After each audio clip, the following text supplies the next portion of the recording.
सभी संगत को जय माता की। आज आप लोगों के लिए ले आई हूँ माता काली के व्रत की विधि। वैसे तो बहुत सारे वीडियो यूट्यूब पे अपलोड हो चुके हैं, बहुत चैनलों पे आपको मिलेंगे, पर मेरे बच्चों का सवाल है कि आप अपने तरीके से हमें व्रत की विधि बताएं। बिल्कुल साधारण और सरल विधि मैं आप लोगों के लिए ले आई हूँ। आपको करना क्या है, स्नान का सभी को पता है, सुबह नहा धो करके अपना सिर धो लेना है। अगर महिलाएं हैं तो, पुरुष भाई तो भाई वैसे ही स्नान करते हैं तो बाल वाल उनके साफ हो ही जाते हैं। नहा धो करके शुद्ध हो जाएं, अपने घर की साफ सफाई अच्छे से करें। माता रानी के अगर आपके पास स्वरूप है तो उनके वस्त्र जरूर चेंज करें। अगर नहीं चेंज कर सकते हैं तो गंगा जल का छींटा लगा करके उनको भी आपको स्नान करवाना है।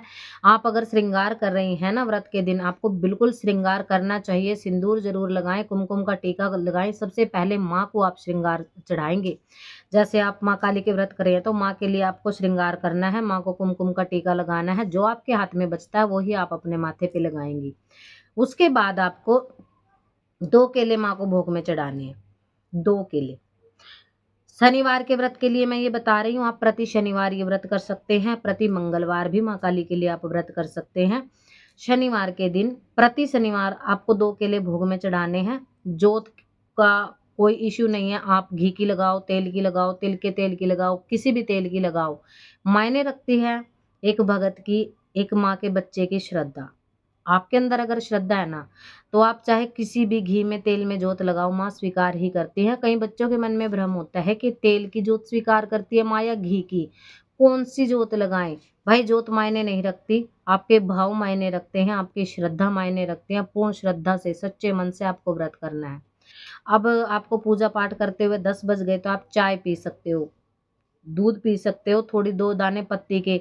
बिल्कुल प्योर दूध आपको नहीं लेना है, बिना पत्ती के। चाय पत्ती उसमें ज़रूर डालें, क्योंकि प्योर दूध अगर आप पिएँगे तो आपको एसिडिटी बन जाएगी, और अगर आपको एसिडिटी बन गई तो आप लोग कहोगे कि मैंने माँ काली का व्रत किया था, माँ काली मेरे ऊपर कुपित है, मुझे तो गैस का नहीं पता होगा आपको, मुझे तो उल्टी हो रही है, मेरे तो पेट में दर्द हो गया, मेरे तो कलेजे में दर्द है, कोई ना कोई भूत प्रेत है, माता मेरे पे कुपित है। देखो ये होती है समस्या, एसिडिटी बनते इसलिए दूध नहीं पीना चाहिए। चाय आप अनलिमिटेड पी सकते हो, जितना मर्जी बार पी सकते हो।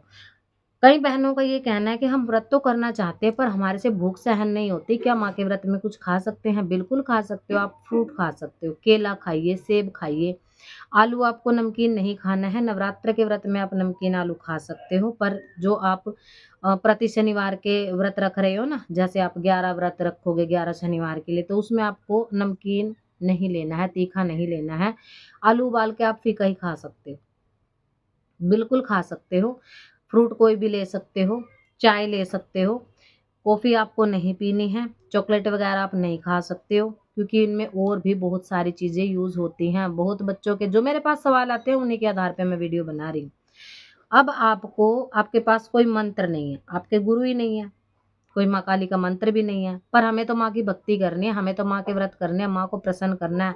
हम ऐसा क्या करें कि व्रत करके दिन भर हम माँ का स्मरण कैसे करें? बढ़िया सवाल है। आपको माता रानी के नाम का जाप करना है। ओम क्रीम कालिकाय नमः जप सकते हो, ओम ऐं ह्रीं क्लीं चामुंडाय विच्चाय नमः जप सकते हो, जय माता की ही जप सकते हो। जो मर्जी जपो, पर आधा घंटा पौना घंटा आप आसन पर बैठ करके माँ का ध्यान जरूर करें। जो ये भी नहीं जप सकते हैं वो काली चालीसा पढ़ सकते हैं, माँ काली के स्तोत्र पढ़ सकते हैं, माँ काली की महिमा पढ़ सकते हैं।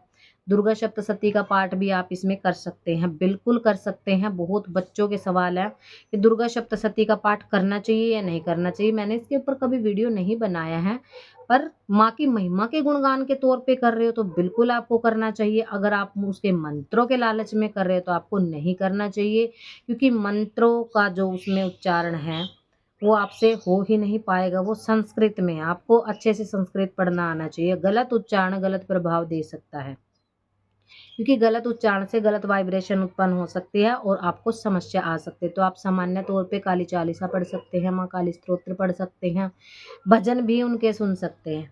अब कई बहनों का ये होता है कि हम व्रत करते हैं, जैसे माँ काली के भजन चला लिए, तो हमें ऐसा मन होता है कि उल्टी आने को हो जाती है, शरीर भारी हो जाता है, आँखों पे जोर हो जाता है, लगता है कि हमें सवारी होगी। तो अगर आपको सवारी आती है तो आप झूम लें, बिल्कुल आपको झूम लेना चाहिए। इसमें कोई दो राय नहीं है कि सवारी आती है भूत प्रेत ही होंगे, ना।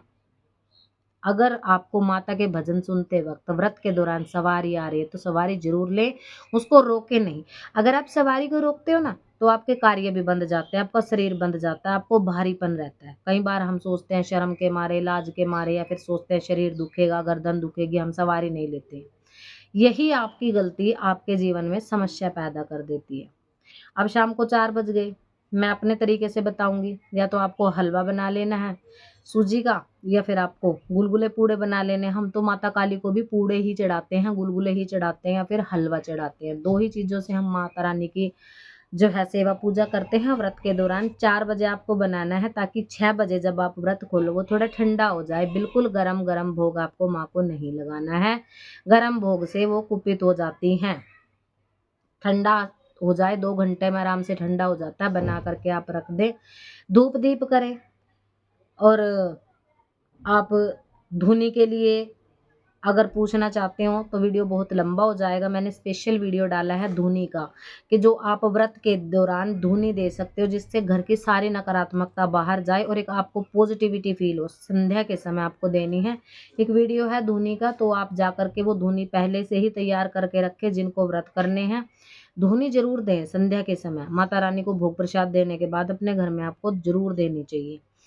उसके बाद जिन लोगों के घर में देखो माता की फोटो है, प्रतिमा है, वो फोटो या प्रतिमा के सामने ही माता रानी को भोग लगाएंगे। और जिन लोगों के घर में फोटो या प्रतिमा नहीं है पर माँ काली के व्रत करना चाहते हैं, वो चौक पूर लेंगे। चौक कैसे पूरा जाता है? आटा ले लेना है आपको, आटे के साथ एक चकोर खाना बनाएं, उसके बीच में क्रॉस का निशान लगाएं, फिर उसके ऊपर प्लस का निशान लगाएं, तो बहुत सुंदर ही चौक बन के रेडी होगा। हल्दी आपको थाली में रख लेनी है, जो भी आपने भोग बनाया है, वो पूड़े गुलगुले हलवा जो भी बनाया वो रख लेना है। एक पानी का गिलास रख लेना है। धूप दीप अपने श्रद्धा के अनुसार लगा सकते हो। जो 2 केले माता रानी को चढ़ाने वो सुबह के समय में चढ़ाने हैं, शाम को आपको ये भोग बना लेना है। और चौक पूर के उसके बिल्कुल सेंटर पॉइंट पे आपको दिया लगाना है, बिल्कुल बीचों बीच।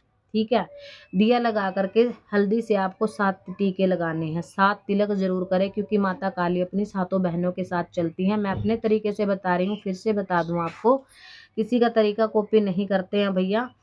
जैसे तरीके से हमने माई को मनाया, हमने कृपा हासिल की, हम वही तरीका आपको बताएंगे। और माँ तो हर रूप में कृपा करती है, हर तरीके से कृपा करती है। ये तो इंसान के मन की क्या कहते हैं ना, लंबी लंबी इच्छाएं होती हैं कि पता नहीं भगत क्या करता होगा, पता नहीं उसके पास कौन सा तरीका होगा कि माँ उस पर प्रसन्न हो गई है, उसके अच्छे से कार्य चलते हैं। नहीं भाई, उसकी सिर्फ और सिर्फ श्रद्धा बड़ी होती है। तो आपको चौक पूर के दिया लगा करके 7 टीके हल्दी के लगाने, और वो जो भी आपने भोग लगाया वहां पे रख दे। जल से 3 बार आप आचमन कर लें, यानी कि 3 बार आपको जल की धार दे देनी है। उस चौक के चारों तरफ वो हो जाएगा माता रानी के थान मकान का स्नान। बाद में उस पानी के गिलास को आप किसी पेड़ पौधे में डाल सकते हैं, या फिर अपने घर के कोड़े छीन सकते हैं। जल में थोड़ा मीठा चीनी जरूर डाल लें। मीठे जल से आपको माँ को धार देनी है। उसके बाद वो जो आपका भोग बचा है वो आप किसी भी काले कुत्ते को, या कोई भी कुत्ता आपको मिलता है उसको जिमा दे। और जो आपने प्रसाद बनाया वो थोड़ा मीठा प्रसाद खा करके आप अपना व्रत खोल सकते हैं। अब सवाल आता है कि व्रत खोलने के बाद हम रह नहीं पाते हैं, क्या हम रोटी सब्जी खा सकते हैं? खा सकते हो भाई, आपने व्रत का पारण कर दिया है ना। कई लोग कहते हैं कि हमें भ्रम में डाला गया है कि अगले दिन आपको रोटी खानी है, उस दिन रोटी खाने से माता कुपित होती है। मेरे पे कभी कुपित नहीं हुई माता, मैं तो शाम को रोटी खा लेती हूँ भैया। 6 बजे व्रत खोलने के बाद हम शाम को रोटी सब्जी खाते हैं, इसमें कोई दो राय नहीं। माँ नहीं कहती कि तुम भूखे मर के मुझे प्रसन्न करो। तुमने पूरा दिन उपवास किया, उसको वो भोग प्रसाद के माध्यम से वो फल भी जो भी तुमने किया माता रानी को वही स्वीकार हुआ। तो ये भ्रम छोड़ के आप रोटी सब्जी खा सकते हो। ये थी जानकारी। सभी को जय माता की। माता रानी सभी को खुश रखे। जय माता।